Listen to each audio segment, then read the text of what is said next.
been a good soldier for the Blue Bombers, so he's bounced all around this receiving corps, filling whatever role he's been asked. Product of Concordia University.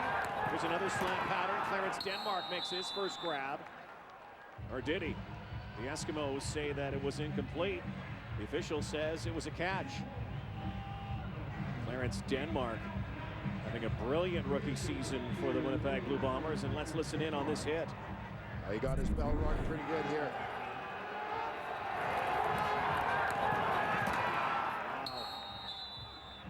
Helmet to helmet. Holding on to the football, the least of Clarence Denmark's concerns right now. There is another challenge flag from Kavis Reed. The officials at first said that was a catch, and so now Kim Murphy's going to come over. And the Eskimos again are going to dispute this. They are 1 for 1 in challenges tonight. Kavis Reed is overturned one earlier.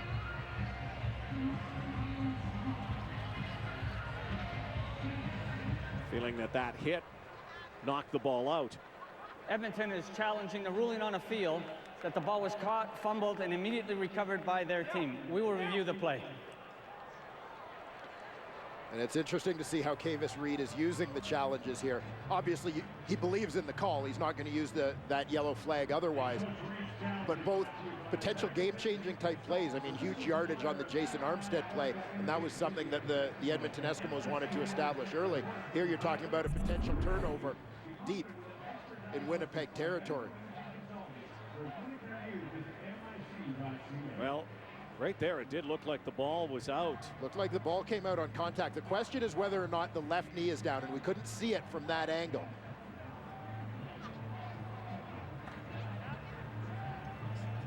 Keep an eye on the left knee of the receiver, Clarence Denmark. That's going to be the first one to touch down. We've had a few of these this year. That ball's loose first. The ball is loose, and you have to play it through. Yeah, that's been one of the things that's been emphasized this year in both the coaching of officials and the coaching of players, is if you believe that ball came loose, there's a continuation in effect. Keep playing. And the officials have been told this year, and under the rules, you know, the play is very much alive. And the ball is fumbled. Well, you can see now, did he fumble, and did he somehow even regain possession for a moment? Ball was loose for a while. And again, here's another verdict and another big challenge early on. You imagine if this one's overturned.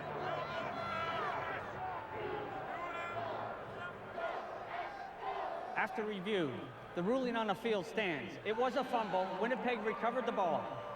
Edmonton will be charged a first half timeout. It will be second down.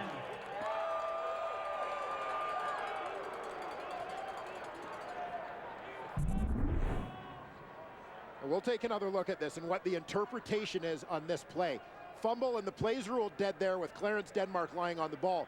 Now Rod Davis picks it up, and this is what the Eskimos were arguing, is that Denmark technically never recovered it, but it seems the interpretation that we're getting on this is that at the end of the play with the ball down, when everybody sort of stops playing, Clarence Denmark is lying with the ball underneath him, and that's why they're ruling that he recovered. Yeah, smothering the football at that point. So this one is not overturned, much to the chagrin of Kavis Reed and his coaching staff. So they'll bring the yardsticks out. Yeah, Kavis Reed's not satisfied with the explanation that he's received thus far.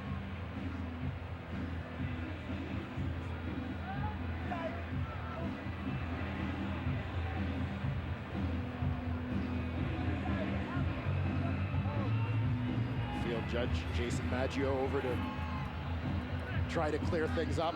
I'm not sure anybody's going to convince Kavis Reed of this one, though. Kavis is 1 for 1 so far.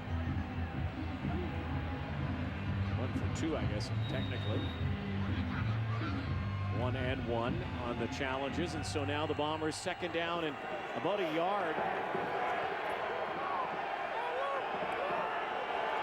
Alex Brinkson, a quarterback, decides to roll and throw, and knocked out of bounds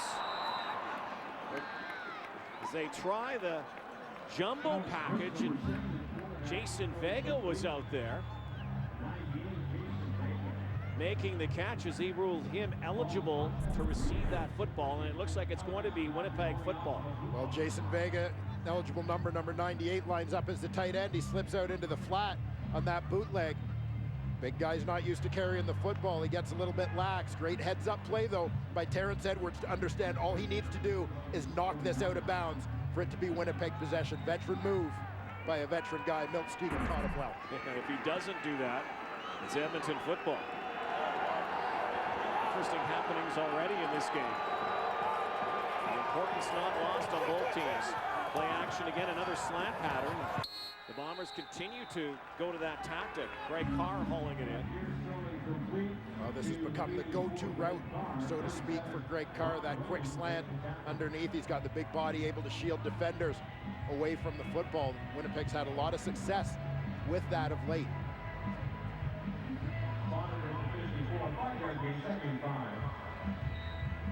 Greg Carr, along with Clarence Denmark, both over 100 yards through the air in last week's win over the Hamilton Tiger Cats. Such a big win for the Blue Bombers over Hamilton last week. Pierce decides to go himself. Pierce goes left and finally goes down. And the last time these two teams met, number 4 called his number a couple of times. In fact, had one of the biggest plays of the year for the Blue Bombers. Buck Pierce had the 48-yard scamper last week. Here the key is a move on number 45, Damaso Munoz, the lone man standing in the hole. Buck Pierce gives him a little juke, and away he goes. Think back to when Buck Pierce was a BC Lion. Suffered a concussion sliding late. He took a hit from Elliot Richardson on a similar scramble. Up the gut again goes Chris Garrett of Ohio, who grew up idolizing Barry Sanders, same size as Barry Sanders, but Chris Garrett has really been helpful to the Blue Bombers, considering they lost 2 tailbacks in one game back in late September, and Fred Reed, CFL rushing leader last year, and Carl Volney. Chris Garrett was cut by the Blue Bombers early in the season, and they called him back. It's a good emergency recall. 2nd and 5. That's a time for Pierce. Maybe not now. Marcus Howard was trying to strip him of the football, and Pierce was able to hang on. It will be 3rd down now. Well, Marcus Howard continues to have an impact from his defensive end position. Howard coming from the top of your screen, working against the tackle. Andre Douglas just manages to get inside, and there's a little bit of separation.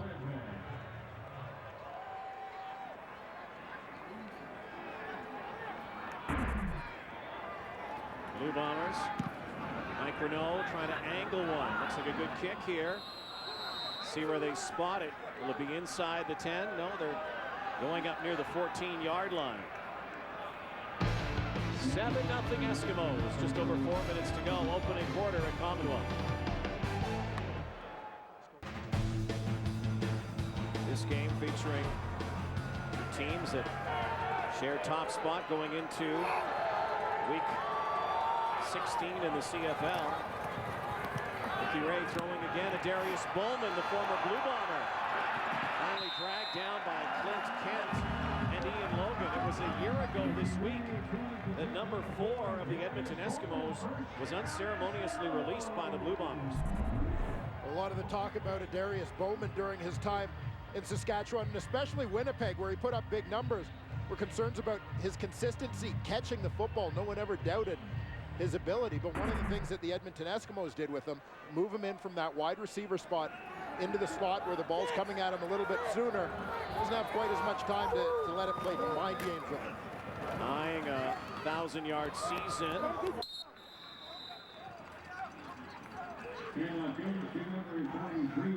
Messam. Ryan Turner in the middle with the tackle here. Be 2nd and long now, throwing down here for Ricky Ray and the Eskimos. Jerome Messam has really picked up his game in recent weeks. As I said off the top, averaging 7 yards a carry over his last 4 games. He's put up nearly half his yardage for the season in those 4 weeks. Messam stays in the backfield behind Ricky Ray for some blocking help. provides it. And this ball's picked off by Jonathan Hefney. Hefney takes it away from Jason Barnes and the Eskimos. Turnover for Winnipeg.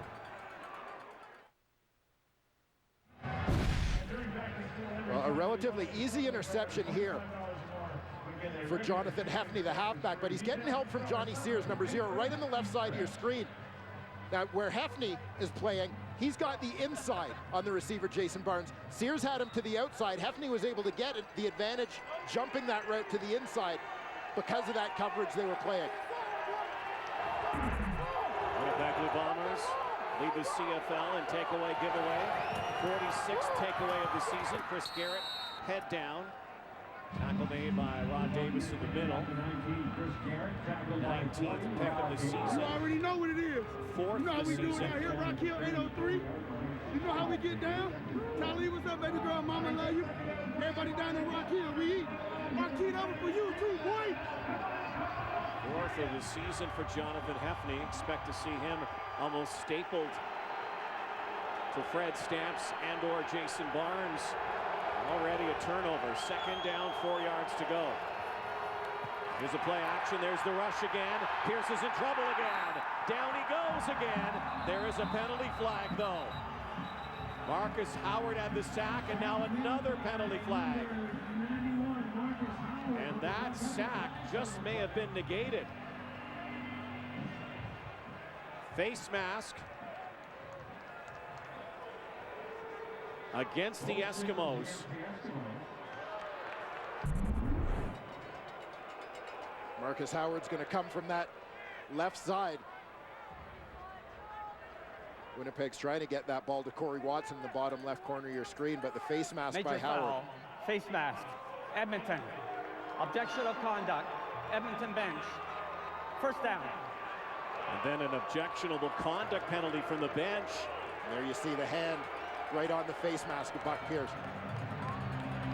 No doubt about that one. Unintentional, yes, but no question about the flag. And then another flag flew shortly thereafter as the Eskimo bench erupted. And look at the field position because of those penalties. After what appeared to be a sack, is now Winnipeg football. First and goal inside the 10-yard line. A chance to respond here. Chris Garrett, left side now, down near the 3-yard line. Under 90 seconds to go, opening quarter. Well, nothing like having the table set for you offensively by what you'd probably call unforced errors by the other team. Turnover, penalty, penalty. Puts them right on the doorstep.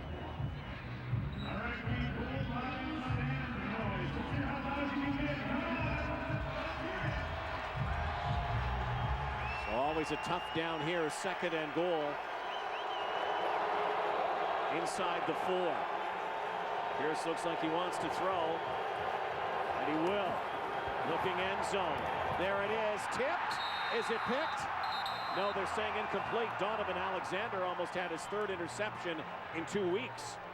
And the best the Blue Bombers are going to get here is 3. Well, a little bit of pressure as Buck Pierce threw that one in a hurry off the fingertips of his intended receiver, Corey Watson. Good effort by Alexander, particularly to try and sell this one as it clearly bounced. Now, one of the things that went wrong on that play for the Winnipeg Blue Bombers, they completely had Chris Garrett out of the backfield, committed to the pass. So, of course, Edmonton right away knows they can just pin their ears back and run. Buck Pierce. Justin Pillardi only clicking at 78% this season, but he's been hot lately. Puts this one through, has made 11 of his last 12 field goals.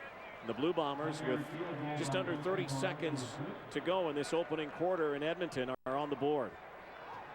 Thanks to a turnover and a couple of penalties, but Paul LaPolice would have loved to have been able to take that ball to the end zone. You saw Buck Pierce's reaction on the sideline as well in the toque.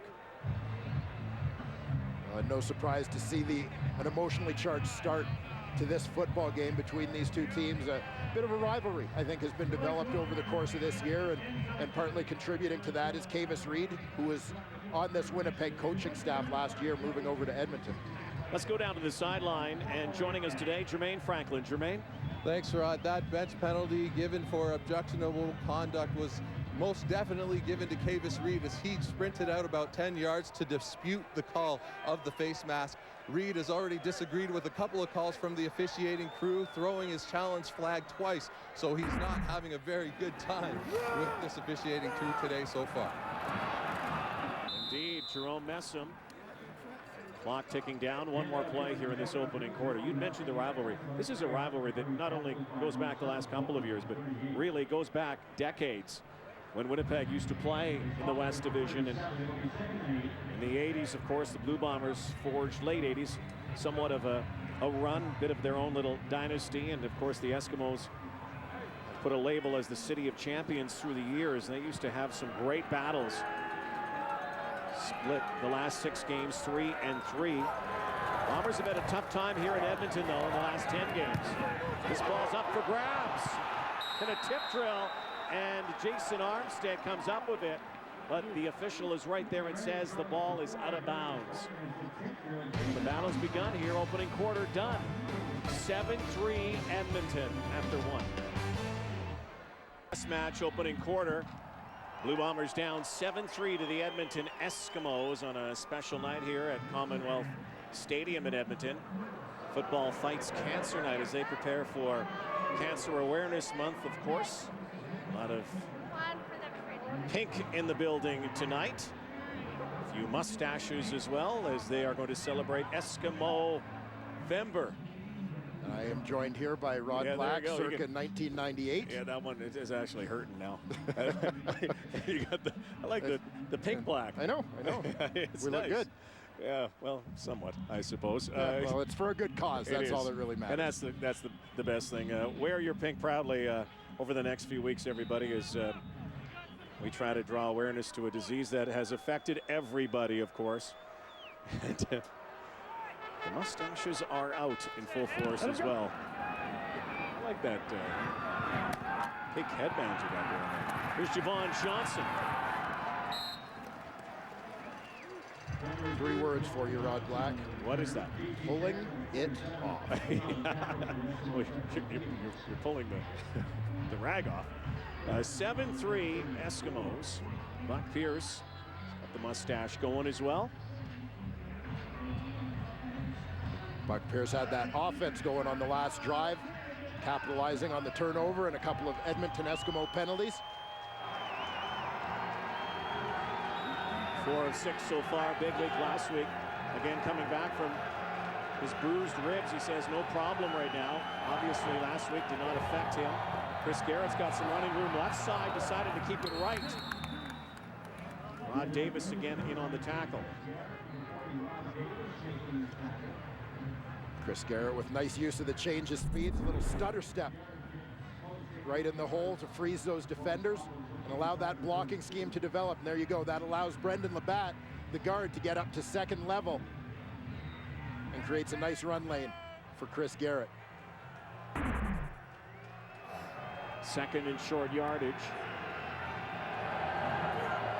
Bombers only operated about 40% on second down conversions. This one's going to be tough.